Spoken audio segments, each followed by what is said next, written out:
ఏముందండి డేస్ అన్నీ అలా బిజీగా అయిపోతున్నాయి. ఇక్కడే ఉన్నారు, ఆడుతున్నారు. ఇదిగో ఆంటీ పలకరిస్తారు, కాస్త మంచి చెడు మాట్లాడాలి, అర్థమైందా? హాయ్ ఆంటీ, బాగున్నావా? ఏం చేస్తున్నావు? ఎలా తిన్నావు? బాగున్నావా? ఎలా కూర్చున్నావు? సరే, ఆ క్వశ్చన్లు అంటే కంటిన్యూస్ అరిగిపోయిన రికార్డులోకి మాట్లాడుతున్నావు. ఏం లేదండి, పాప కొంచెం ఆడుకుంటా హడావుడిలో ఏదో మాట్లాడిందిలే. నువ్వన్నా సరిగ్గా మాట్లాడతావా? ఏం చిన్నావు? ఎప్పుడు చిన్నావు? ఎందుకు చిన్నావు? చిన్నావు సరిగ్గా? చిన్నావు చాలా? హలో హలో హలో హలో నేను ఏదో మేనేజ్ చేసి ఫోన్ పెట్టేసా కాబట్టి సరిపోయిందిరా. క్వశ్చన్లతో చంపేస్తావా మనిషిని? ఏంటి చాలు, నా పిల్లలు ఇలా ఉన్నారు, ఇంత టాలెంటెడ్గా ఉన్నారేంటి ఇద్దరు? టాలెంట్ గురించి మాట్లాడద్దు, నీ టాలెంటే అది. ఒకళ్ళు మంచిగా మాట్లాడారు, ఒకళ్ళు చెడుగా మాట్లాడారు, నువ్వేగా మంచి చెడు అన్నావు, సరిపోయిందా? చిన్ని బఠానీలు చాలా బాగున్నాయమ్మా, తిని చూడు.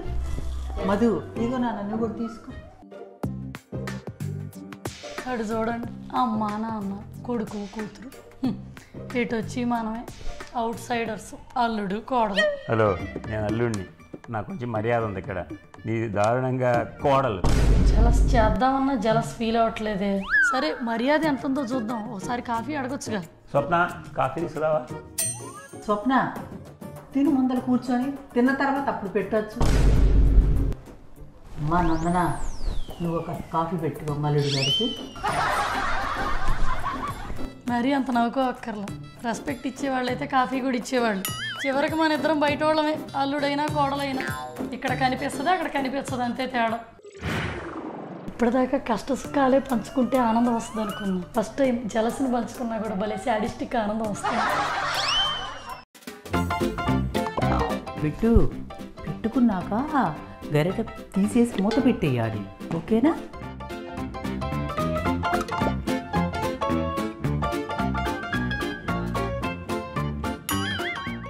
ఎన్నిసార్లు చెప్పినా ఎందమ్మా.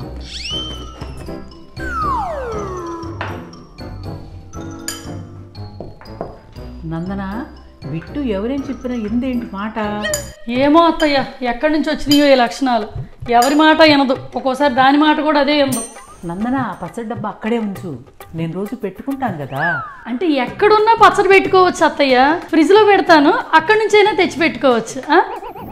ఎక్కడి నుంచి వచ్చినాయి ఈ లక్షణాలు అనుకున్నా, ఇక్కడి నుంచే వచ్చినాయి. థ్యాంక్ యూ అత్తయ్య. మా అత్తయ్య ఫస్ట్ టైం తెగ పొగిడేసినట్టున్నారు. ఈ దెబ్బతో ఇంక చెలరేగిపోతాగా. Thank you. ఏదో నా పిచ్చేతనం కానీ ఇంత డెకరేట్ చేసి పెడుతున్నాను. తినటానికి వస్తారా? ఇక్కడికి తీసుకురానా? ఇక్కడికి పట్టురా, రిలాక్స్, టీవీ చూస్తా.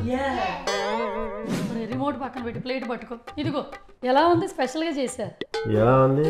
Boring food. ఏంటో ఈ తిప్పలు. ఎక్కడ పెట్టావు గాడ్జెట్లన్నీ? టీవీ రిమోట్ కనపట్లా, వాడి ఫోన్ కనపట్లా, నా ల్యాప్టాప్ కనపట్లా. పీడా పోయింది. ఎలాగో కనిపించని రిమోట్లు ఎతికే బదులు కనిపించే ఫుడ్ తినండి, తర్వాత ఎతుకుదురు. కూర్చోండి, ఎనర్జీ వస్తుంది, తిన్నా ఎత్తుకున్నారండి. సూపర్ ఉందిరా. అదే ఉంది జాన్, ఎలా చేసావు ఇదంతా? కొత్తగా ఇవాళ ఏం చేయాల, నిన్న చేసిందే మిగిలిపోయి పచ్చి ఆకుల్లో పడేసి డెకరేట్ చేసి పెట్టాను అంతే. నిన్న నచ్చలా, ఇవాళ నచ్చింది. దీన్ని బట్టి నీకు ఏమర్థమైంది జాను? అది ఏ రోజు ఉండింది ఆ రోజు బాగుండదు, నెక్స్ట్ రోజుకి బాగుంటుంది అని అర్థమైంది. మిషన్ల మీద డిపెండ్ అయ్యి మైండ్ పోయింది వాళ్ళకి. ఇట్లాంటి వాళ్ళకి ఒక్కరోజు మురగబెట్టిన ఫుడ్ కాదు, 10 రోజులు మురగబెట్టిన ఫుడ్ పెట్టాలి.